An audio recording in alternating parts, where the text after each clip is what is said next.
estou aquí. Que distraído estás? Bueno, como xa viches ou pensaches, estaba reflexionando sobre a evolución humana, que comezou co Big Bang fai 13.700 millóns de anos. Unha barbaridade se nos pomos a pensar o que dura unha vida humana. A humanidade pasou por distintas etapas. A prehistoria, a idade antiga, a idade media, a idade moderna e a idade contemporánea, que é na que estamos nós, que comezou dende a Revolución Industrial ata a actualidade. E que pensarás, oh, vaya, todas estas idades se caracterizan por algo. E por que se caracteriza a actualidade? Pois se caracteriza pola tecnoloxía. En concreto, hai unha que a mí gustame moito. Chámase biotecnoloxía. É a tecnoloxía aplicada aos procesos biolóxicos. Coa biotecnoloxía se poden fabricar produtos para os seres vivos, como brazos robóticos, que os seres humanos que os teñen poderían denominarse con nome de cyborgs.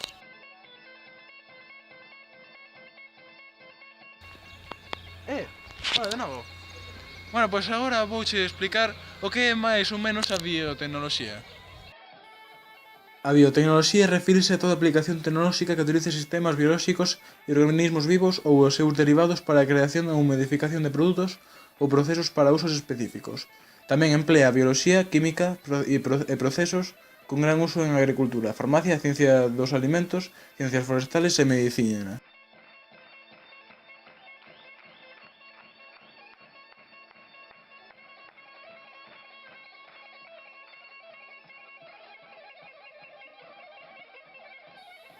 A biotecnoloxía vermella se aplica para a utilización de biotecnoloxía en procesos médicos. Algúns exemplos son o diseño de organismos para producir antibióticos, o desarrollo de vacunas e novos fármacos, os diagnósticos moleculares, etc.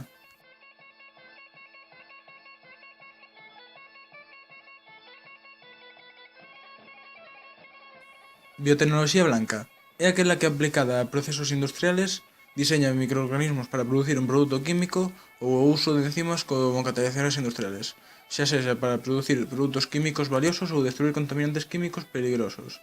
Tamén se aplica a usos da biotecnoloxía na industria téxtil, na creación de novos materiais como plásticos biodegradables e na produción de biocombustibles.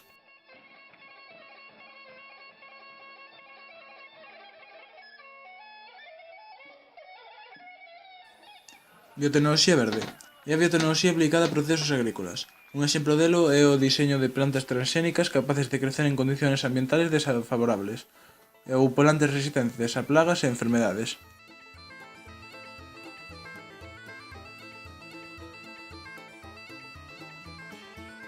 Biotecnoloxía azul, tamén chamada biotecnoloxía mariña, é un término utilizado para describir as aplicacións da biotecnoloxía en ambientes mariños e acuáticos. Aún nunha fase temprana de desenrolo, as súas aplicacións son prometedoras para a agricultura, cuidados sanitarios, cosmética e produtos alimentarios.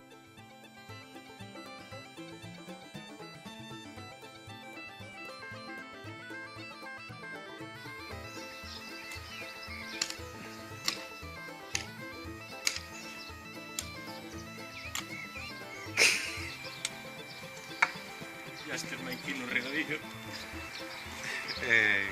A continuación vos a falar un pouco, a continuarvos o que vos falou o meu compañeiro, que desde hai miles de anos vamos vivindo neste planeta, de certo.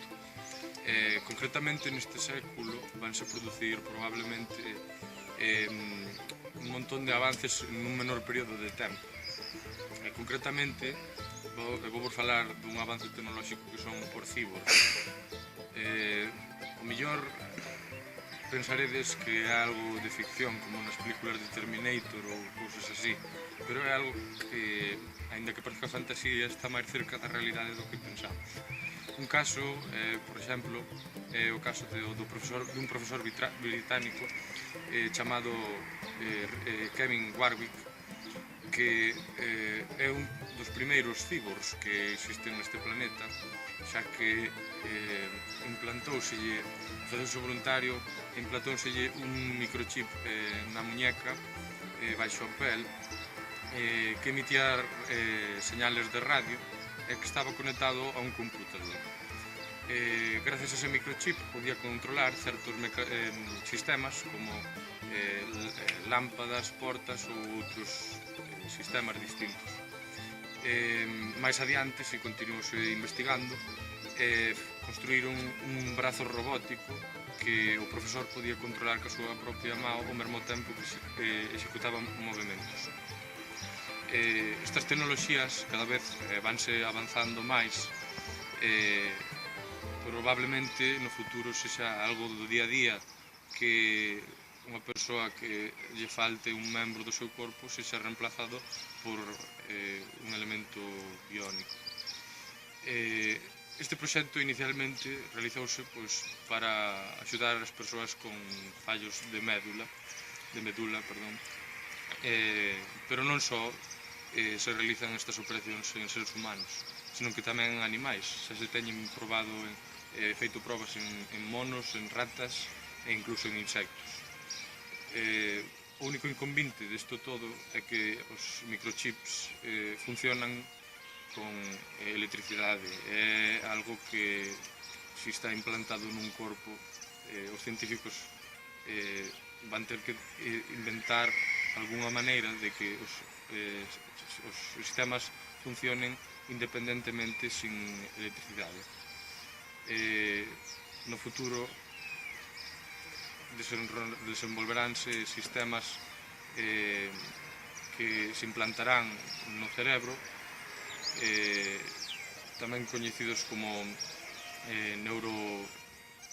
neuroprótesis, que axudarán a persoas discapacitadas a, por exemplo, a que non poden camiñar, que axudarlles poden chegar a camiñar novamente.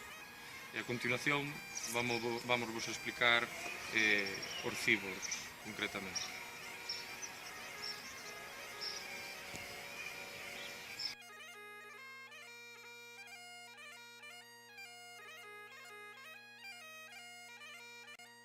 Que é un cyborg? Un cyborg é un organismo cibernético composto de elementos orgánicos e dispositivos cibernéticos, xeralmente coa intención de mellorar as capacidades da parte orgánica mediante o uso da tecnoloxía.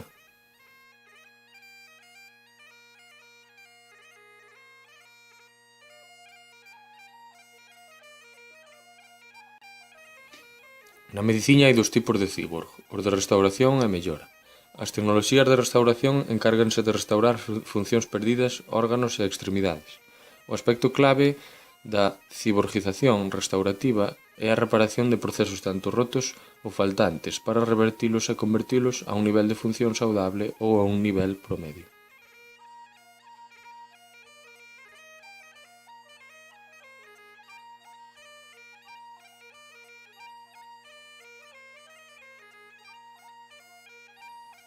Anteriormente no vídeo falamos do primeiro cyborg tal e como o percibe a sociedade, o caso de Kevin Warwick, que se someteu a unha operación para implantarse un chip no seu brazo. O obxectivo era pôr a proba a comunicación entre un implante e diferentes sistemas. Máis adiante, o sistema nervioso do brazo de Warwick conectouse a internet e foi capaz de controlar un brazo artificial situado en Inglaterra desde Nova York, así como obter a resposta dos sensores dese brazo. Warwick, unha vez demostrado que no futuro o corpo e o cerebro non terían por que estar xuntos, foi un paso máis aló e fixo que a súa muller lle implantaran un sistema similar ao seu en busca dunha comunicación directa e a distancia dos sistemas nerviosos de humanos. Tamén saliu como Warwick esperaba, e ao mover a súa muller unha mão, el recibía esa información. No futuro non se descarta conectar dos cerebros humanos para que nin tan sequera sexa necesario falarse, solo pensar o que queremos dicir.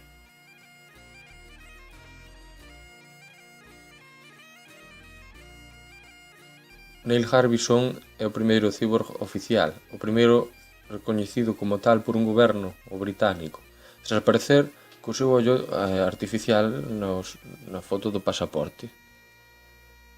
Neil, cando era pequeno, naceu con acromatopsia, o cal lle impedía ver os colores de todo o seu arredor, e só se amosaba ante os seus ollos a cor branca e negra. o que para el é considerado sempre como un novo sentido gañado gracias á tecnoloxía ao poder diferenciar as cores. Trátase dun sensor e unha antena colocados na cabeza e conectados a un chip que nel leva na nuca e onde se produce a conversión das frecuencias da luz percibida polo sensor en frecuencias audibles que viaxan polos ósos do cráneo.